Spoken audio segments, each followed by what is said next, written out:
Call the meeting to order of the Waterloo Board of Adjustment for Tuesday, June 23rd. Do I have an approval of the June, are there any additions or corrections to the June 23rd agenda? Mr. Chair, I have a couple.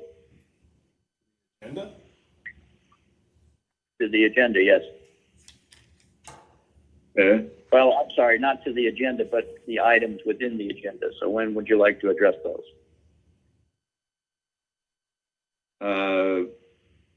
Well, let's just stick with the agenda itself first, and then.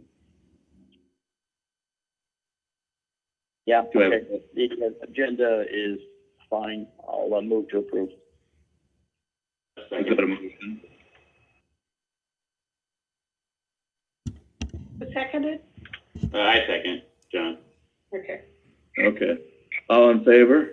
Aye. Aye. Opposed? Okay, approval of the May 28th, 2020 minutes. Any additions or corrections?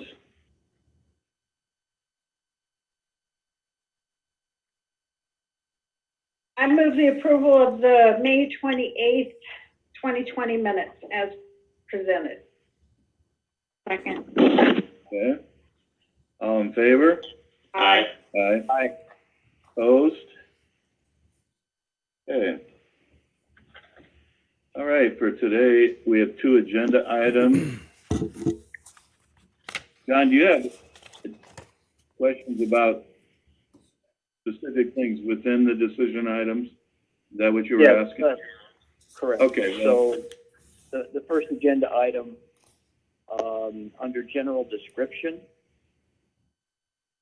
the first sentence, that should be West 4th and Commercial Streets.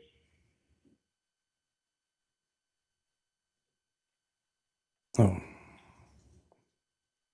And the other one that I want to bring to attention is under criteria, number 2, where it states uniqueness. That is a 10-story building, not a 6-story.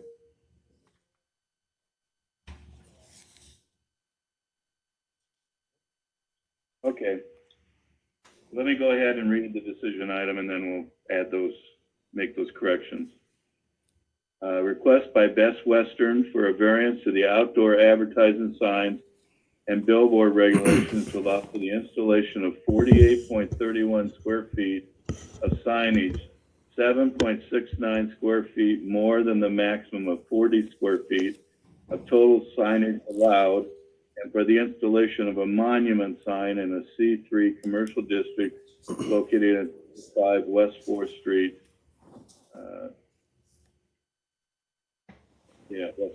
West 4th Street, not Avenue, I guess. Staff report.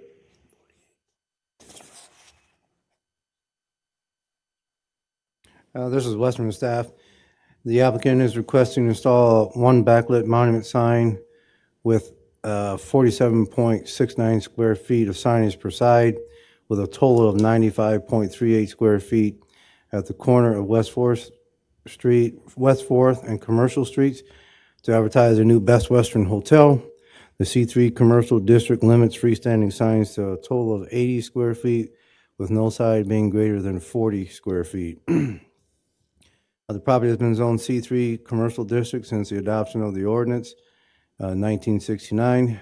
Properties surrounding the site are also zoned C3 Commercial District. The site is surrounded by commercial development, which includes the Convention Center, Econo Lodge Hotel, and various retail and restaurant businesses. The request would not appear to have a negative impact on the traffic in the area. In the C3 Commercial District, one post, pole, or monument sign with a maximum square footage of 80 square feet with no one side being greater than 40 square feet is allowed. The proposed sign was reviewed by the Main Street Design Review Board and was unanimously recommended for approval. Lack of reasonable return. There would not appear to be a lack of reasonable return to the request, as the proposed signage would be constructed in a way that would meet the maximum square footage allowed per the sign regulations. Uniqueness. There appears to be somewhat of a uniqueness to the request, as the sign will advertise a large 10-story hotel that relies on visible signage to direct customers to the property. Public considerations, the request would not appear to have a negative impact on the area and would be compatible with surrounding uses. Staff has heard no objections to the request. Therefore, staff recommends that the request by Waterloo Hospitality or Best Western Hotels for a variance to the outdoor advertising signs and billboard regulations to allow for the installation of a 47.69 square feet of freestanding signage, 7.69 square feet more than the maximum of 40 square feet of freestanding signage allowed in a C3 commercial district located at 205 West 4th Street be approved for the following reasons. The request would not appear to have a negative impact on the area and would be compatible with surrounding uses, and staff has heard no objections to the request.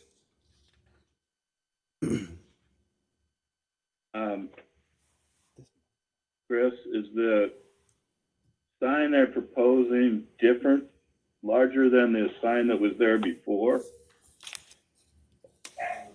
Yes, it's slightly larger than the original sign.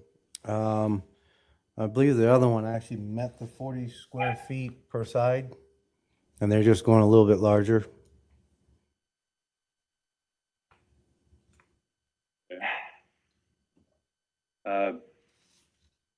By the way, April is experiencing some unstable connection, so if we can't hear you, April, if you have a question, you just maybe write it in the chat. That might be easier. Okay, thanks. So I can hear you fine right now. So. Yeah. Yeah. Are there any other questions of staff? I have a question. Okay. I'm seeking clarity. In the write-up, the request is for the installation of a 47.69 square foot freestanding sign, right? Correct. But then in the general description, it talks about 95.38 square feet. Well, I'm going to kill my dog in a minute. Excuse me. Hey, Agnes, downstairs. The mic up here is not playing in the room. Hopefully, we're getting it recorded. Because it's not on.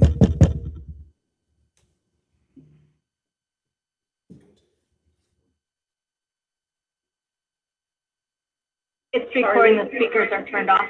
Okay, thank you. You ready, Jerry? I am, thank you, sorry. No problem.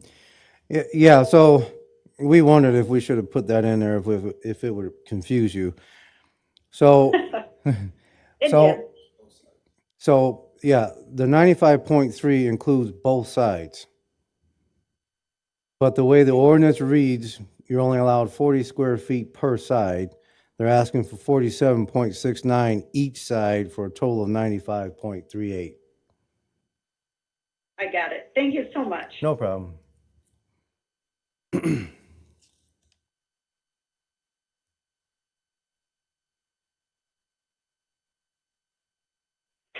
Any other questions?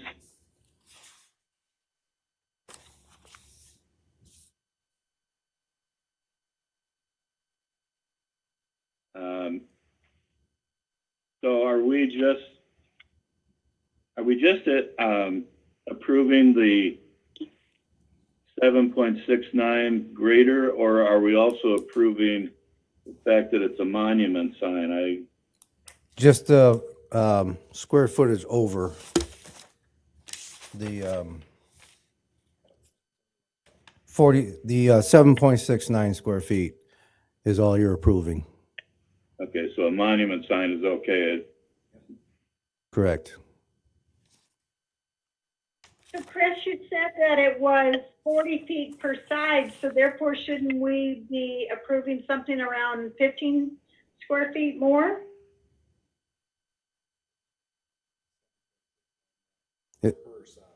Yeah, it's 7.69 square feet over per side.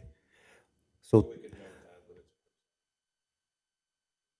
Because that's not what the recommendation says.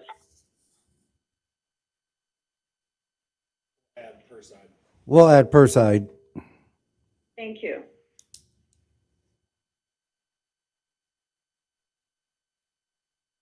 Okay, any further questions? Mhm. Anybody want to make a motion? Oh, I'm sorry. Is there anybody there in the audience wish to speak in favor of the request? There's no one here, no. Okay. Is there anybody there that wishes to speak against the request or online?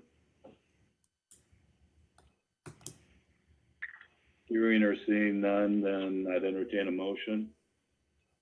Mr. Chair, I'll make a motion to approve the request by Waterloo Hospitality Best Western for a variance to the outdoor advertising signs and billboards regulations to allow for the installation of 47.69 square feet of freestanding signage, 7.69 square feet more per side than the maximum of 40 square feet of freestanding signage allowed in a C3 commercial district located at 205 West 4th Street, be approved for the following reasons. Number one, the request would not appear to have a negative impact on the area and would be compatible with surrounding uses.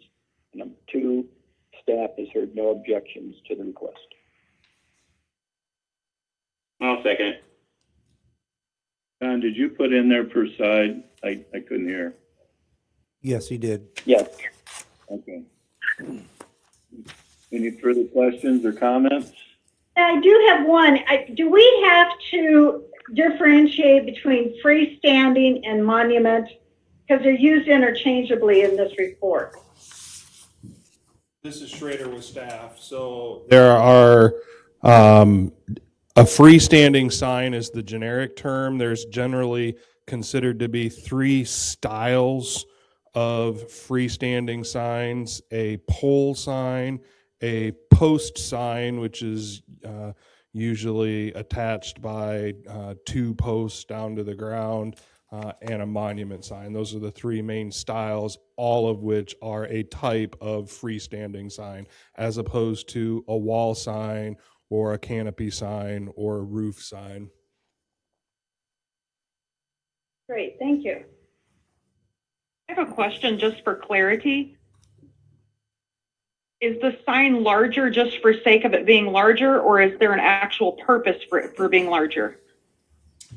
This is Schrader with staff. The applicant was not able to join, but they felt that it was the minimum size necessary to make the proper readability for primarily motoring traffic.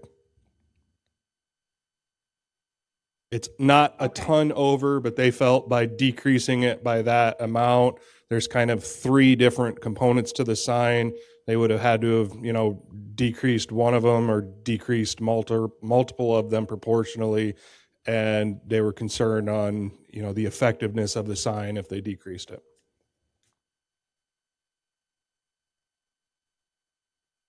Just for clarification, if you look at the side, the size of the sign, that would only put it 1 foot taller on each side, it looks like.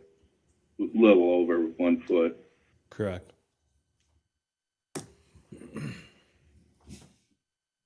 Okay, any other questions? Okay, all in favor? Aye. Aye. Opposed? Aye. Okay.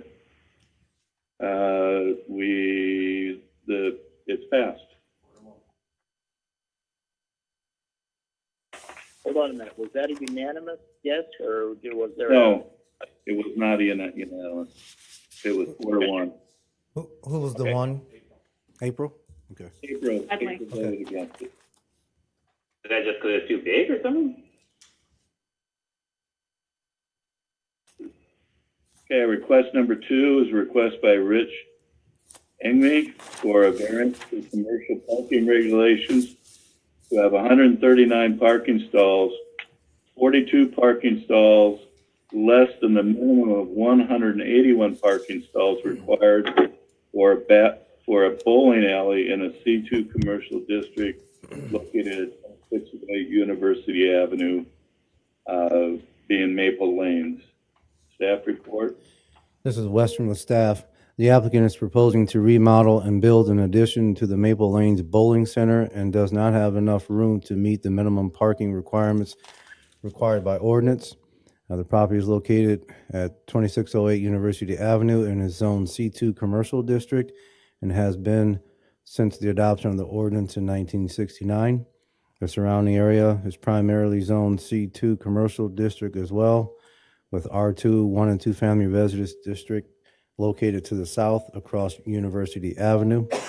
There would not appear to be a negative impact on the area, as the area is primarily zoned commercial with commercial uses. The proposed development would be 42 stalls short of the minimum required, but has operated at the site for over 60 years with similar amounts of parking and have not had any parking issues. The request would not appear to have a negative impact on traffic in the area, as the bowling alley has existed without the minimum parking spaces required for over 60 years. The site is served by University Avenue frontage road, which connects to Amesboro Avenue to the east and Sager Avenue to the west. The proposed request would be in conformance with the classification of the area as commercial on the future land use map within the City of Waterloo Comprehensive Plan adopted September 22nd, 2008. On February 4th, 2020, Maple Lanes Bowling Alley was set on fire and the building suffered severe damage. And as a result of the heat generated by the fire, the area west of the entrance requires full structural replacement. Maple Lanes was originally built in 1957, with additions being constructed in 1964, all prior to the adoption of the ordinance in 1969. The applicant is in the process of remodeling the facility, as well as adding a 2,689 square foot addition, 2 sand volleyball courts, and outdoor seating.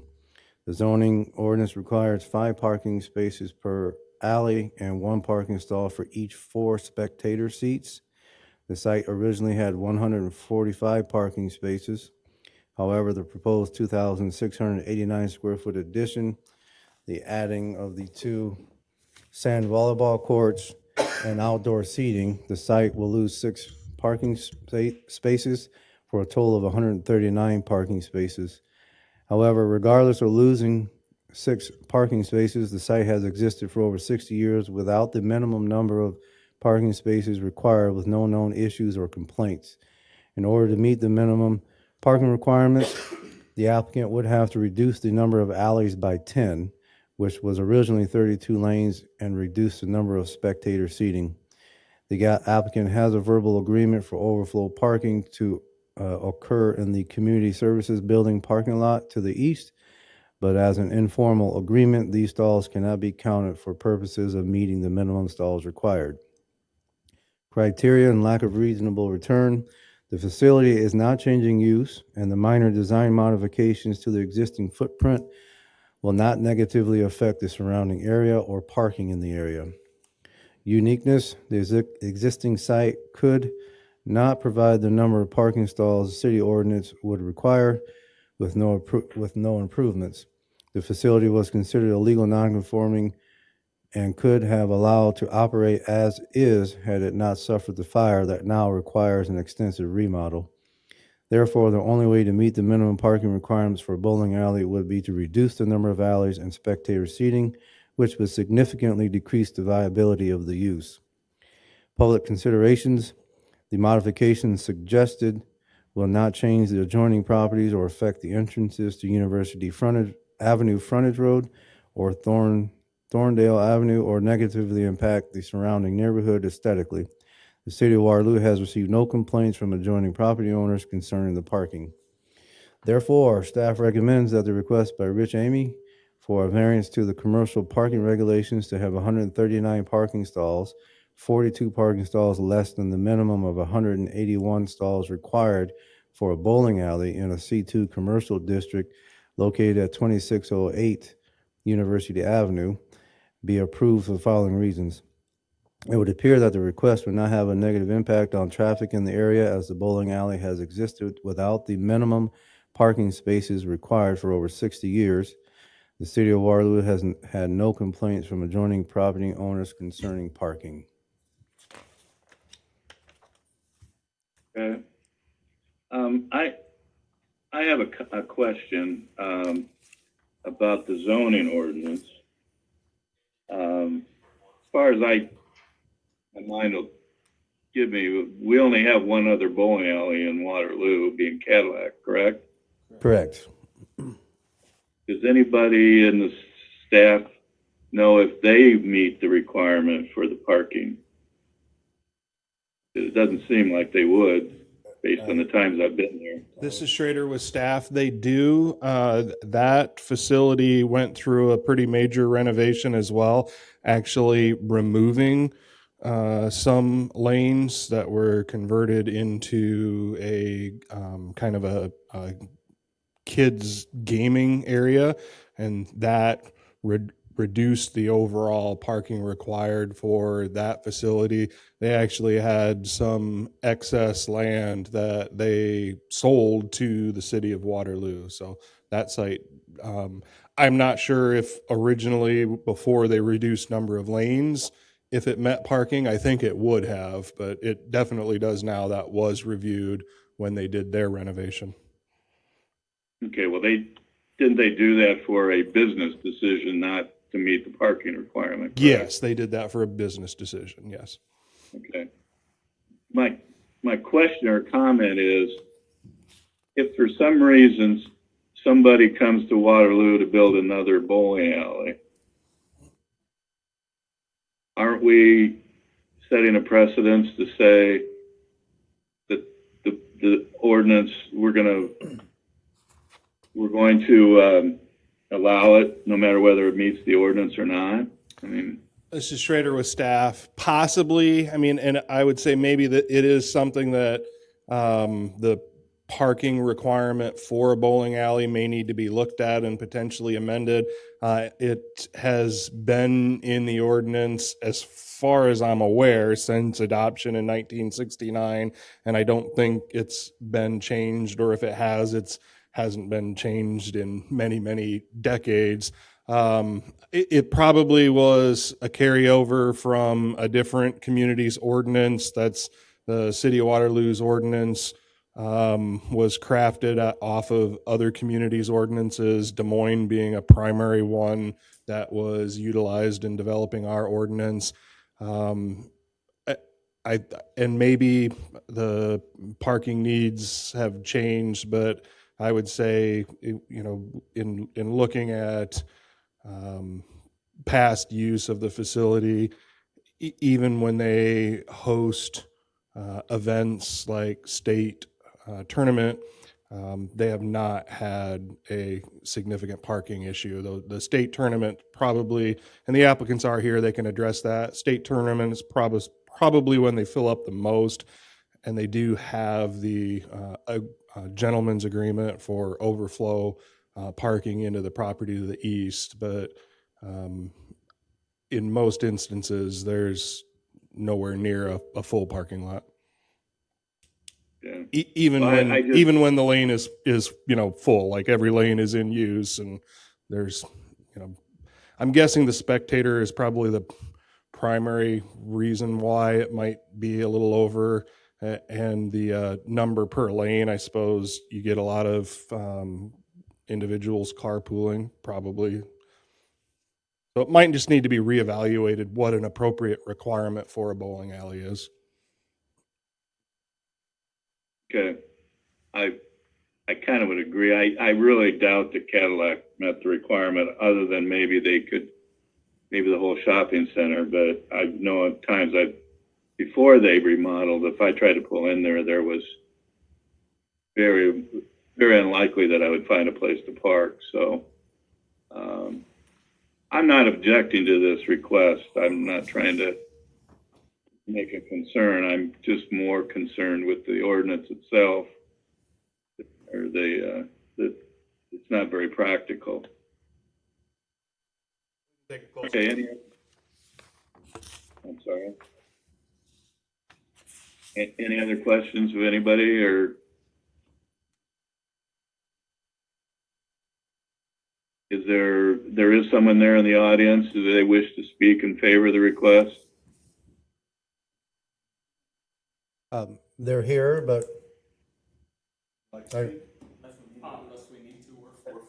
Yeah, unless you have, they're saying unless you have specific questions of them, they're okay. They don't need to speak. Okay. Does anybody have questions? Yeah, this is Beckman. A few. Just one clarification. There are presently 32 lanes at the Maple Lane site, correct? 32 was prior to fire. Why don't you come to the I mic? didn't get, Yes, prior to Say the that fire, again, there what? was 32 lanes. Can you state your name? I'm sorry, Rich Amy. Okay. Do you want my address also? Sure. 1980 Winston Place, Waterloo. Right. okay, and during renovation, you'll return to a 32 lane facility, correct? It is going to return to a 28-lane facility, 4 less 10-pin lanes in the plans, and 4 lanes that would be located in the addition that we're planning, which are considered to be and called duck pin lanes, which are the same width and similar length, but the game is slightly different. Smaller pins, smaller balls, no holes, and no rental shoes involved. But so technically, lane beds, there is going to be 32. However, 28 are going to be commonly known as what we know as 10-pin bowling and 4 duck pin bowling. Okay. The verbal agreement that you have with the community services building, you have functions there take place during the day when they're in business, and by reducing the number of parking spaces, there may conceivably be times when you may have to use some of the parking. Is that going to be an issue?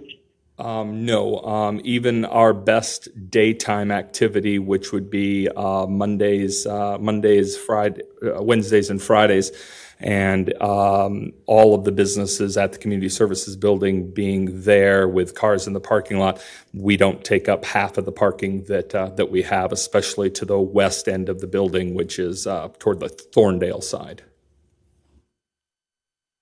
And I think that is why. Excuse me, I'm sorry. Even when you have these large tournaments, if you will, that come to town? No, those are exclusively to Saturday and Sunday events, which the businesses at the community services building, with maybe the exception of a little bit with the Red Cross Blood Center as well as the visiting nurses, they don't operate on weekends, so there's not an issue, and that's never been an issue. Okay. Just one more quick question. The volleyball courts, Yes. what hours of operation are those going to be in play? Excuse me, I'm sorry. Hours of operation of the volleyball court. Hours of operation. I would say weeknights, Sunday through Thursday.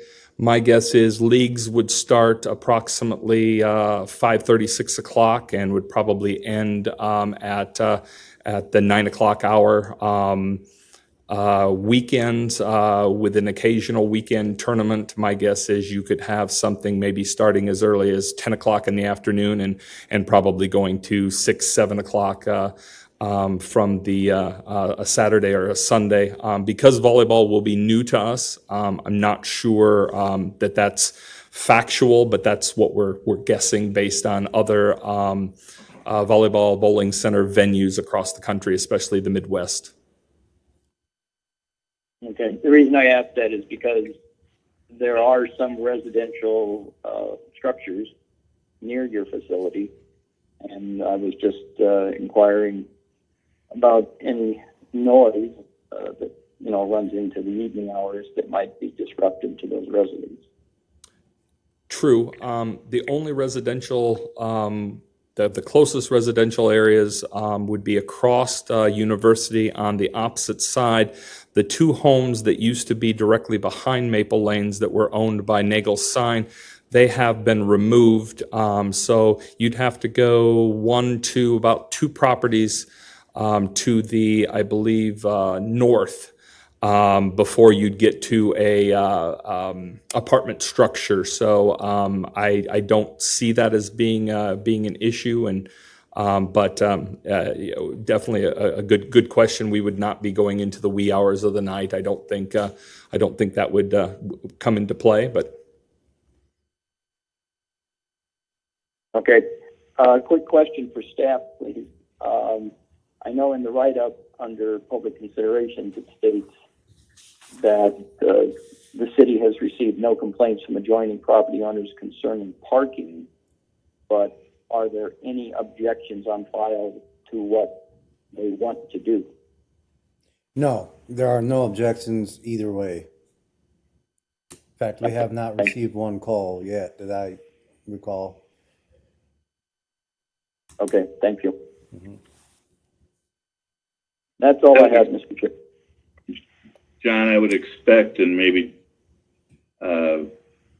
this can be confirmed, but I don't think that there's any variances for the building that would need to be addressed by the city, just the parking. Correct. Just Okay, all right, thank you.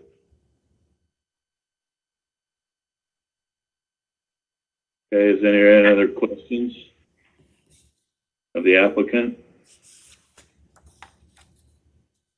Okay, is there anybody in the audience or on the phone that wishes to speak against the request? There's no one in the audience. All right. It doesn't look With like that, anyone. Oh, go ahead. I'm sorry. I was just gonna say, it doesn't look like there's anyone online either. Okay. I would entertain a motion. Before that, I just want to say that the addition, the removal of empty space is going to look aesthetically pleasing. So I'm happy to see this, even though they're having fewer parking stalls. I completely agree with Eric. This is more of an issue with our ordinance, which seems to be a theme, as opposed to an issue with their request. So I'm really excited to support this. So if no one else has anything to say, I'll go ahead and make the motion. Okay, go ahead. All right. I move that the request by Rich, how do you say that? Amy. How do you say his last name? Amy. Rich Amy for a variance to commercial parking regulations to have 139 parking stalls, 42 parking stalls less than the minimum of 181 parking stalls required for a bowling alley in a C2 commercial district located at 2608 University Avenue, Maple Lane, be approved for the following reasons. It would appear that the request would not have any negative impact on traffic in the area as the bowling alley has existed without the minimum parking spaces required for over 60 years. And two, the city of Waterloo has had no complaint from adjoining property owners concerning parking. I'll Second? second. Go ahead, April. I'll second. All right. Got it. Any further questions or comments? If not, all in favor? Aye. Opposed? I'm sorry, did someone oppose it? April, did you oppose it? No. I think it was an echo. I had some feedback then or something, so, okay. All right. I guess the only other item today would be a discussion item, and what about next month? Still considering Zoom, or what do we want to? this is Schrader with staff. Go fast. Yeah. Yeah, thanks. You're Yep, free thank to you. go. This is Schrader with staff. I would say we will still set up a Zoom meeting if members are more comfortable continuing to participate in Zoom. That will continue to be an option. If members are comfortable returning, even to in person, we'll still try and do a little bit of social distancing. Probably try and keep it to like every other chair up here at the main area. But I would say we'll still do a Zoom, but it's probably okay if some would prefer to start returning in person. Well, other than seeing John Beckman's smiling face, I'm perfectly happy with this, the way this is set up. I agree. Agreed. The only objection, and it's not a big deal, is we can never see the people in the audience. I know on TV they can see them. I don't quite know why we can't. So We'll have to check with Chris Youngblood and the crew, just see if we can do something different with that. yeah, my wife said she watches this, and she's probably one of the other 2 people that watch this show. Right. And You know, actually, whoever wanted to speak could go up on the chamber there and take one of that far end seat where Margaret sits, and you could see them then. This is Schrader. The other option, the webcam that when you're currently seeing the desk area up here, the webcam that's doing that is sitting right next to the podium where individuals speak. So we'll chat with IT, but one option would be simply to just rotate that webcam when there's a speaker there, so it would be on them, and then rotate it back. We'll see what we can get figured out. It isn't a deal-killing issue for me. It's be nice to know who was sitting there and their reactions. Okay. Any other comments? If not, I'd take a Hold on, motion. hold on one quick second. You, Mr. Chair, you made a comment that when we have a limited number of items, this is working great. And you said if we get a large number of items or some controversial items, is there an intent to bring everybody in or a combination?